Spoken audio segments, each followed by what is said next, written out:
नमस्कार, मैं हानिश्री देख रहे हैं आप। दिन भर की खबरों में आपका स्वागत है। मैं हूं श्रुति चौबे आपके साथ। आज दिन है बुधवार और तारीख 13 मई। आइए नजर डालते हैं बिहार की आज की मुख्य खबरों पर। सीएम सम्राट चौधरी का बड़ा फैसला, ईंधन बचत पर जोर। मुख्यमंत्री सम्राट चौधरी ने डीजल पेट्रोल बचत को लेकर कई अहम निर्देश दिए हैं। उन्होंने कारकेड में वाहनों की संख्या कम करने और अतिरिक्त गाड़ियों के इस्तेमाल से बचने की अपील की है। इसके साथ ही सरकारी बैठकों को वीडियो कॉन्फ्रेंसिंग से करने, WFH बढ़ाने और लोगों से पब्लिक ट्रांसपोर्ट अपनाने की सलाह दी गई है। पटना में कैबिनेट बैठक, 18 एजेंडों पर लगी मुहर। मुख्यमंत्री सम्राट चौधरी की अध्यक्षता में पटना सचिवालय में कैबिनेट बैठक हुई। ये उनकी सरकार की पूर्ण मंत्रिमंडल के साथ पहली बैठक थी। बैठक में विकास, निवेश और उद्योग से जुड़े कई अहम फैसलों पर चर्चा हुई। कुल 18 एजेंडों को मंजूरी दी गई है, जिससे राज्य के विकास को गति मिलने की उम्मीद है। बिहार कैबिनेट का फैसला, सरकारी कर्मचारियों और पेंशन धारकों का डीए बढ़ा। बिहार कैबिनेट ने राज्य सरकार के कर्मचारियों और पेंशन भोगियों के लिए महंगाई भत्ता बढ़ाने का फैसला किया है। 7वें वेतन आयोग में डीए 98% से बढ़ाकर 7% किया गया है।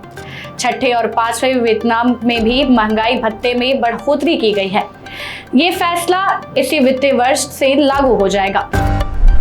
महिला सुरक्षा और बढ़ते अपराध पर डीजीपी विनय कुमार का सख्त बयान। डीजीपी विनय कुमार ने कहा कि बिहार में महिला थाना और हेल्प डेस्क की व्यवस्था मजबूत की गई है और पुलिस बल में करीब 30% महिलाएं शामिल हैं। उन्होंने बढ़ते गैंग कल्चर और युवाओं में अपराध बढ़ने पर चिंता जताई है। उन्होंने पुलिस को महिला मामलों में संवेदनशील और सख्त कार्रवाई करने के निर्देश दिए हैं और समाज और अभिभावकों से भी बच्चों पर ध्यान देने की अपील की गई है। बिहार कैबिनेट के बड़े फैसले, उद्योग और विकास योजनाओं को मंजूरी। राज्य सरकार ने उद्योग और निवेश को बढ़ावा देने के लिए कई नई योजनाओं को मंजूरी दी है। वैशाली में औद्योगिक स्थापना और बेटा में निवेश प्रोत्साहन नियमावली को हरी झंडी दी गई है। इसके अलावा शिक्षा, पर्यावरण अनुकूल परिवहन और अन्य प्रशासनिक फैसलों को भी मंजूरी मिली है। पटना जंक्शन पर पार्किंग हुई महंगी, नई दरें आज से लागू। पटना जंक्शन के करबेगैया साइड में वाहन पार्किंग शुल्क बढ़ा दी गई है। अब 2 पहिया और 4 पहिया वाहनों के लिए पहले से ज्यादा पैसे देने होंगे। हालांकि यात्रियों को राहत देते हुए 5 मिनट की मुफ्त पिकअप एंड ड्रॉप सुविधा भी शुरू की गई है। रेलवे का कहना है कि इससे ट्रैफिक और पार्किंग व्यवस्था बेहतर होगी। शिक्षकों को 48 घंटे में करना होगा ये जरूरी काम। बिहार में जनगणना 2027 में लगे शिक्षकों को 48 घंटे के भीतर ई-शिक्षक कोर्स पोर्टल पर अपनी प्रतिनियुक्ति की जानकारी अपलोड करनी होगी। शिक्षा विभाग ने सभी शिक्षकों को ये निर्देश दिया है। जानकारी का सत्यापन BEO और DM द्वारा किया जाएगा। समय पर काम न करने पर परेशानी हो सकती है।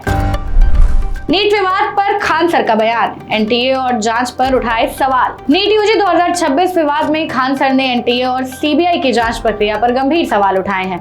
उन्होंने कहा है कि पेपर लीक जैसी घटनाएं छात्रों के भविष्य को नुकसान पहुंचा रही है। खान सर ने सख्त कार्रवाई और समय पर जांच पूरी करने की मांग की है। बिहार की सड़कों पर दौड़ेगी इलेक्ट्रिकल बसें, सफर होगा आसान। बिहार में जल्द 400 इलेक्ट्रिकल बसों का संचालन शुरू होने जा रहा है। पहले चरण में 200 बसें जून के अंत तक सड़कों पर चलने लगेंगी। इस बसों में GPS, CCTV कैमरे, पैनिक बटन और आरामदायक सीट जैसी आधुनिक सुविधाएं दी गई हैं। सरकार का दावा है कि इससे प्रदूषण कम होगा और लोगों को बेहतर सार्वजनिक परिवहन मिल पाएगा।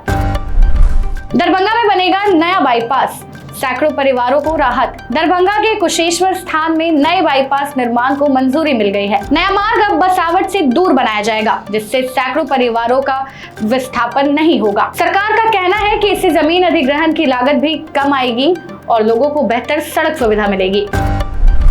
पटना में STF और बदमाशों के बीच मुठभेड़, 2 शार्प शूटर गिरफ्तार। पटना के बेटा इलाके में STF और अपराधियों के बीच देर रात मुठभेड़ हुई। पुलिस ने कुख्यात बदमाश विदेशी राय और पप्पू राय को दौड़ाकर गोली मारी। दोनों के पैर में गोली लग गई। एक अन्य आरोपी दीपक कुमार को गिरफ्तार किया गया है। पुलिस के अनुसार तीनों किसी बड़ी वारदात की तैयारी में थे और कई हत्या मामलों में शामिल रहे हैं। पटना में दिन दहाड़े शिक्षक को गोली मारकर लूट, इलाके में दहशत। अगमकुआं थाना क्षेत्र में स्कूल जा रहे सरकारी शिक्षक शंभू कुमार को बाइक सवार बदमाशों ने गोली मार दी। अपराधी उनका मोबाइल और बैग लूटकर फरार हो गए। घायल शिक्षक को निजी अस्पताल में भर्ती कराया गया है, जबकि पुलिस मामले की जांच में जुड़ी हुई है। बाढ़ के स्कूल में लापरवाही उजागर, शिक्षक के सोने का वीडियो वायरल। बाढ़ अनुमंडल के इब्राहिमपुर नया टोला प्राथमिक स्कूल में लापरवाही का मामला सामने आया है। स्कूल प्रभारी का क्लास में सोते हुए वीडियो वायरल हुआ है, जबकि बच्चे मैदान में खेलते दिख रहे हैं। ग्रामीणों ने आरोप लगाया है कि कई शिकायतों के बाद भी कोई सुधार नहीं हुआ है।